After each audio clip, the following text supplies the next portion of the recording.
Sex, guns, and lies. That's how prosecutors say an alleged Kremlin secret agent infiltrated American politics, getting close to Trump allies and other Republicans. Russia's ambassador to the U.S., on the other hand, says the Department of Justice's case against Maria Butina is a farce.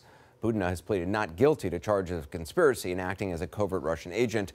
The Russians have set up a hashtag in her defense. Her one-time boyfriend, Paul Erickson, only adds to the intrigue. He's an American, conservative political operative. It's not clear where he falls into this alleged scheme.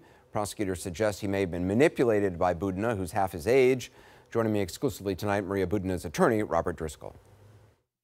Robert, the government laid out a long list of communications that they say prove your client, Maria Butina, was a spy. And I want to read one between her and the Russian official she was communicating with immediately after Donald Trump won the election.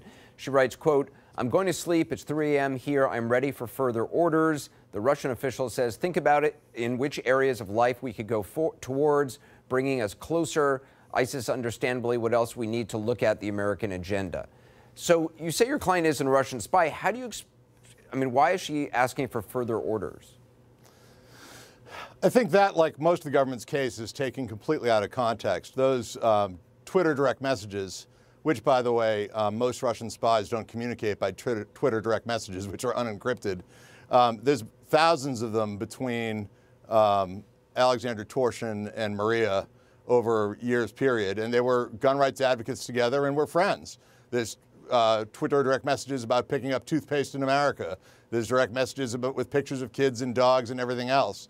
And they both had an affinity for better American-Russian relations, but that certainly wasn't the purpose of her trip to the U.S. It was something they discussed once in a while. Here's another thing that the government says that they had. They flagged several direct messages between her and the Russian official where your client talks about going, quote, underground, going incognito, and having to be quiet and careful. The government alleges that the message show her acting in a covert manner. To that you say? Again, is it Maria never said she was anyone other than who she was. She always said she was a Russian. She said that she had worked with Alexander Torshin, or said that she was friends with him or assisting him in his endeavors.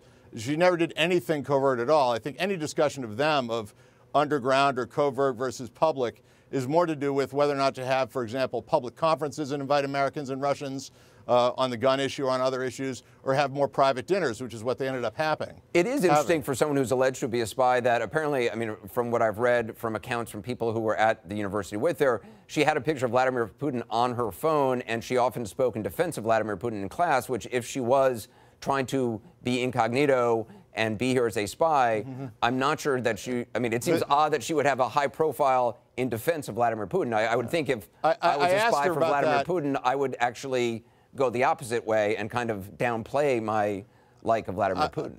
I actually asked her about that today because I read about it, I think on CNN, the story about the phone cover. It's a picture of Vladimir Putin shirtless on the horse. So you can imagine, which she had as a gag.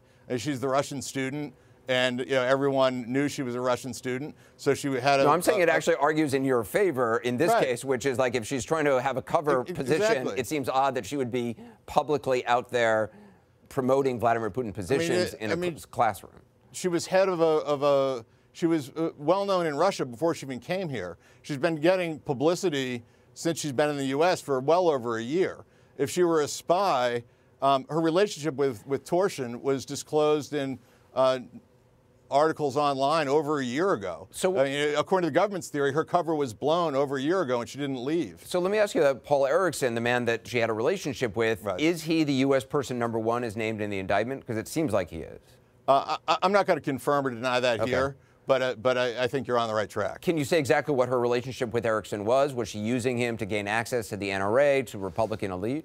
No, I think that they have a personal romantic relationship, and they have for about 5 years, and they attended lots of events together over time. Was she using sex as a means to manipulate Erickson? Because there was some indication that she had there was one report that she had complained about being. No, I think it's very unfortunate. The government kind of dropped those allegations without any evidence at a hearing the other day in open court. I have vehemently asked the government for any support for those allegations about trading sex for things. because I frankly find it kind of offensive just because she's an attractive woman that that's the direction people go in. But I haven't seen any evidence of that. And, you know, I think she Well, I think someone from the school said that, you know, a lot of the men she hung out with seemed to be above 60, which just sort of struck them as odd. But there were handwritten notes found in her apartment. In particular, one said, how to respond to FSB offer to employment. Right. How do you explain that? Those notes weren't, I believe those notes were found in another apartment of person one. Right, in person one's handwriting. In person one's handwriting. So I don't think it's up for her to explain that. But I will say this, that if the FSB is offering full employment either to subject number one, who she's in a relationship with, or to her, that certainly, again, raises questions. I think that anyone who is Russian has to meet with the FSB when they go back and forth, and frequently is asked at the airport what they're doing in America, if they had any information from the FSB, and you know what would happen if the FSB approached her gun rights group or another group. I think those kind of things were discussed but I by mean, her talking about employment is, I mean, if the FSB is talking to you about full employment, that's of concern, no?